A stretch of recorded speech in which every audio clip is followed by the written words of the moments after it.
High বন্ধুরা, আজ একজন এই মানুষকে দেখুন। এই মানুষটা হচ্ছে খুব ভালো গলায় শিল্পী, মানে ভালো খুব গান গায়, খুব ভালো শিল্পী। বাড়ির ঠিক আর্থিক অবস্থা সেরকম নেই বলে কোনো ভালো চান্স পাচ্ছে না। ধরুন রানু মণ্ডল বা ওই কেকের যে গান গিয়েছিল ট্রেনে, ওনার মতন হতে পারতো।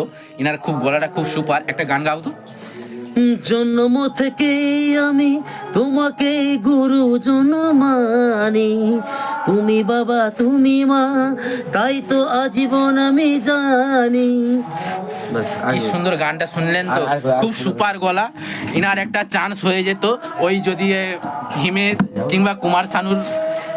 দেখি আপনার মুখটা দেখান, খুব সুপার গলা আপনি দেখলেন তো। এইনার একটা চান্স করে দেন আপনারা, ঠিক আছে? আপনারা আশীর্বাদ দেবেন যেন লোকটা একটা ভালো বোম্বে শিল্পী হতে পারে, ঠিক আছে? রাখলাম, টাটা করে দাও। বাহ, নামটা বলে দাও। তপন দাস।